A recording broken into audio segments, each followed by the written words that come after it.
On a tous déjà vécu ce moment de tension dans une relation où l'on se rend compte que le vrai problème, ce n'est pas tant ce qui est dit, mais plutôt la manière dont c'est dit. Entre tout garder pour soi et exploser, il y a heureusement une autre voie.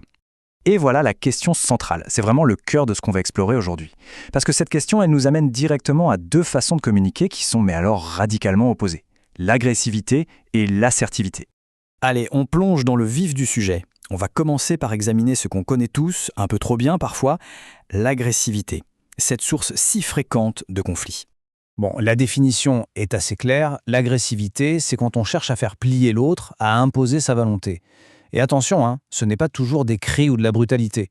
Ça peut être beaucoup plus subtil, caché derrière un ton un peu humiliant, du sarcasme ou même une forme de mépris constant. Regardez bien ces signaux, ils ne trompent pas. Un ton dur, blessant, le fait de couper la parole sans arrêt, cette obsession d'avoir raison à tout prix. Tous ces comportements, ils ont un point en commun. Ils claquent la porte à une vraie discussion. En fait, on ne parle plus avec l'autre, on parle contre lui. Et les résultats à long terme, ils sont assez dévastateurs. L'agressivité, ça abîme la confiance, ça provoque de la peur, de la colère, ça enferme tout le monde dans des disputes qui tournent en rond. Et ce petit sentiment de puissance qu'on peut ressentir sur le moment, il est complètement illusoire. Au final, il ne fait qu'isoler la personne qui l'exprime. Mais alors c'est quoi l'alternative? Comment faire autrement? C'est là qu'on va voir en quoi consiste la véritable force de l'assertivité. L'assertivité, c'est vraiment une posture d'équilibre. C'est une manière de dire « je me respecte et je te respecte aussi ». Ça n'a rien à voir avec de la faiblesse ou de la passivité. Au contraire, c'est l'art d'exprimer ce qui doit être dit, mais avec dignité et conscience. Et là, la différence est fondamentale. L'écoute devient active, l'expression est directe mais toujours respectueuse. On ne cherche plus à dominer, mais à trouver des solutions ensemble. Et pour y arriver, il y a un outil absolument génial, c'est de parler en jeu, assumer ce qu'on pense, ce qu'on ressent, sans jamais accuser l'autre. Et les bénéfices, ils sont profonds. Et surtout, ils sont durables. L'assertivité, ça construit des relations beaucoup plus saines, basées sur un vrai respect mutuel. Ça renforce l'estime de soi et ça projette une image de solidité intérieure qui est, elle, bien réelle. C'est un véritable cercle vertueux. Bon, on arrive maintenant au cœur de la différence entre ces deux styles. En fait, tout peut se résumer à une seule question. Quelle est l'intention de départ? Voilà. C'est là qu'on touche au point crucial. L'agressivité, son but, c'est de dominer. L'assertivité, son but, c'est de s'exprimer. L'un dit « subis-moi », l'autre dit « voilà qui je suis ». L'un est une réaction brute à une émotion qui déborde, l'autre est une réponse construite à partir d'une émotion qu'on a reconnue et gérée. C'est donc super important de déconstruire ce mythe. L'agressivité, ce n'est pas du tout une preuve de force. Bien souvent, c'est même le contraire. C'est une sorte de défense maladroite, un mécanisme qui cache une peur, une frustration ou une vieille blessure. Alors, la bonne nouvelle, c'est que l'assertivité, ce n'est pas un don du ciel.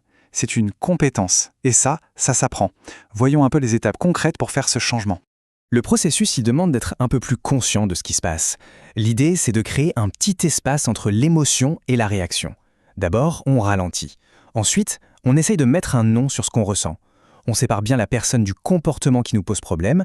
Et surtout, on remplace l'accusation par l'expression de son propre besoin. Cet exemple est hyper parlant, regardez. Au lieu de l'attaque frontale « tu ne comprends rien », on passe à une expression personnelle « quand je sens que j'ai besoin que ». Et là, la conversation redevient possible. Pourquoi? Parce qu'on ne parle plus de la faute de l'autre, on parle de son propre ressenti. Alors, en conclusion, qu'est-ce qu'on doit vraiment retenir de tout ça pour nos relations de tous les jours? D'un côté, on a l'agressivité. C'est une réaction, presque un réflexe.